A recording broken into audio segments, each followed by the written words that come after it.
Roy Williams, 33 years of college basketball coach. Holy moly. So you coach Kansas, you win titles. You go to Carolina, you win titles. And I'm watching you in the crowd, and I'm like, man, you looked as happy, I think, as I've ever seen you. Take me to your emotions watching that game. Hubert Davis takes over the program. You know, it's hard. 8 seed, we didn't know what they were. What were your emotions watching that game?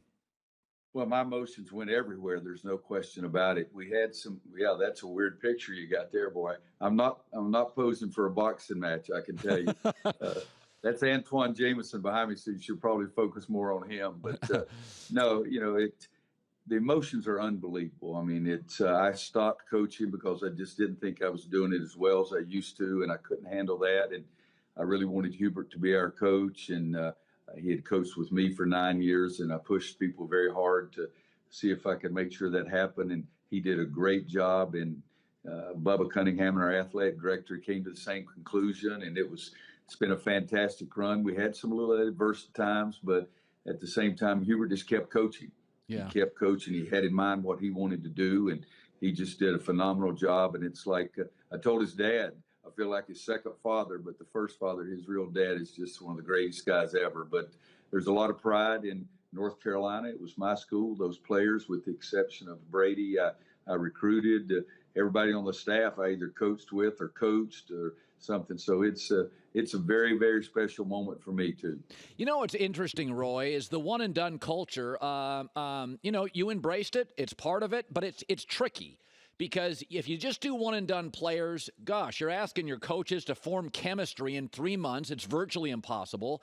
So Villanova doesn't get maybe like a Carolina or a Kansas player, but they've had great success getting really good players. You were able to get a little bit of both. You can get you got the Caleb Love kid, the unbelievable high school player, and then you got some other guys who are good players. They're going to stay in your program. One and done scared some coaches. You kind of figured it out. Explain how. Well, I don't know.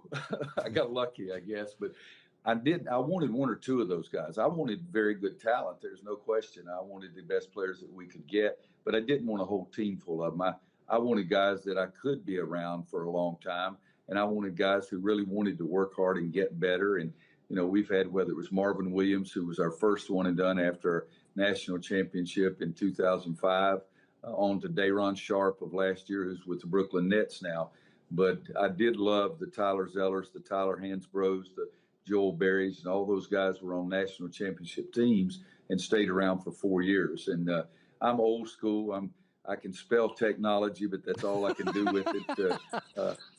Emmy was really having to work very hard with me to even get this set up. I thought I was going to be talking to you on the phone because what's that great line? I have a face for radio. So it's been a wonderful run for me. I coached for 48 years, and boy, you can see I get a little excited at times. So if you're seeing the same video I am, yep. I'm glad I didn't have to see this much, or I would have quit longer ago. You know, Roy, it is interesting, though. And I was talking about this in my lead today, is the media sometimes gets worked up when coaches yell at players, but yet I see these college players crying for their coaches, like hard parenting and hard coaching is a real thing. But the world also changes. Players are more empowered. That now the NIL, they can make money. There is a balance between coaching hard and loving your players. What's the secret sauce on making? Because I watch these Duke kids are crying, and Hubert Davis is. I mean, I see all these kids. They love their coaches, but you guys bark. What is the balance as a coach? Well, I do think you used the right word there, is balance. I mean, I used to be able to chew a guy out as hard as I could, and then as soon as we walked off the floor, I'd put my arm around him and say, "What time is your math test tomorrow?" And for me, what I told him that it's called, Charles Barkley always laughed. He said, that's called coaching. Well, I think coaching is a little both. Some kids you do have to bark at. Some kids you need to put your arm around them a little bit more. And I think that the balance is what I always look for. Yeah. I never wanted to embarrass a player. I never wanted to yell at him in front of all those people unless it was lack of concentration or lack of effort. I never had a player that wanted to miss a shot or wanted to dribble it off his foot out of bounds or anything crazy like that. So I told him, if you want me to jump on your rear end, don't hustle or don't concentrate. But other than that, they want to do well just as much as the coach wants them to do well. Yeah. Roy, tonight's game is as fascinating. As I was watching that game, I said, I don't know how in the world whoever wins this Duke-Carolina game, I don't know how 48 hours later you're supposed to match this intensity. So if you were, how would you, and you've done this your whole career, you did it at Kansas, you did it at Carolina. You go through one of these epic games, and then you ask your kids 48 hours later, yeah, forget that game, it never happened. Now we got Kansas. How do you get them tonight to play like that again? It seems like a big ask for young kids. Well, I think it is in some ways. And Marty Schottenheimer, when he was coaching the Kansas City Chiefs, I was at Kansas, he said, always, enjoy the victory till midnight. And so I always talk to my teams like that, and I know Hubert is doing the same thing. And he's fantastic. Colin, I'm telling you, he's just fantastic. He's the nicest individual I've ever known in my life, who is also fiercely competitive. And the kids trust him. They love him. He loves them, the passion that he has. I was not in the locker room. I've tried my best I'm paranoid about getting in the way, but I do know that he's going to have them ready to play, and he'll put that game out of their mind. They will do it. They're experienced. Last year we had 8 of our top 11 players were freshmen, but R.J. Davis and Caleb Love, 2 guys right there, starting backcourt last year. Well, they're sophomores now. They're experienced sophomores, and so they'll take care of that. I'm a little concerned about that, but I'm more concerned about do we get a hand up on every shot and make sure it's challenged kind of thing. Yeah.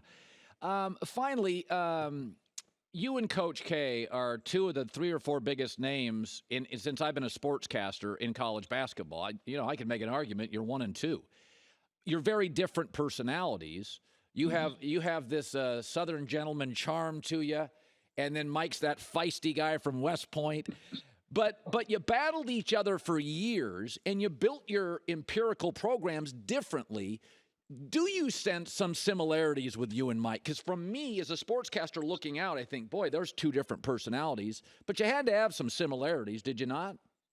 Oh, we really did. We were on the National Association of Basketball Coaches board for many years, and we agreed so many times on what we thought was good for college athletics and particularly college basketball. But on game day, yeah, I don't like him. There's no question about that on game day. But we compete like crazy, but we do love our sport. We do love our kids. I made a joke one time to the media. They were asking about our relationship, and do we go out to dinner? And I said, oh, guys, he's got basketball in his family. I have basketball in my family. I said, besides, how can you trust somebody that doesn't play golf? And Mike got up. Mike said, why would you say that? I said, Mike, it's a joke. But he doesn't play golf, so he didn't even understand the joke. But no, we have a really, really good relationship based on total respect. Naismith Basketball Hall of Famer inducted, it must have been 15 years ago. You're a legend. Hard not to root for either program tonight, but the joy on your face flashed across millions of households. Roy, it's a pleasure. It's just a great story. I was just telling Joy here, very rarely do you get a power program like Alabama football or Carolina, and you're like an 8 seed. You're an underdog. Yeah. I don't even remember. Has there ever been in your career, did you ever have a Kansas team or a Carolina team that felt like a big underdog, an overachiever, and ended up here? Well, we were fortunate enough to win it 3 times, but all 3 times we were really good. I think we were not favored in 05, and I think we weren't favored in 17, but we were big favorite in 09.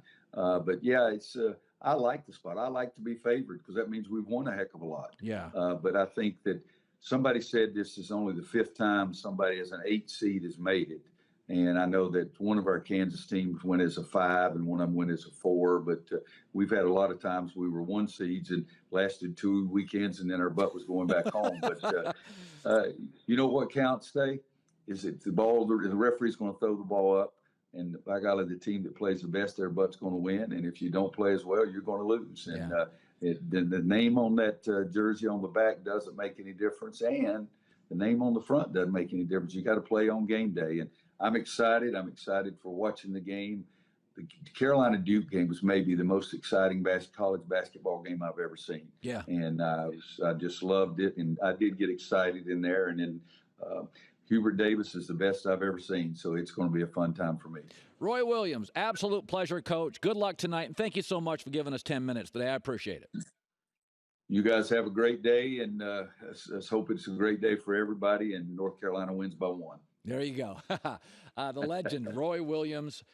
Hi, everybody. Thanks for watching. Subscribe here to get the latest from the show. Also, be sure to check out more of the best clips from The Herd or go watch a few segments from other shows on FS1.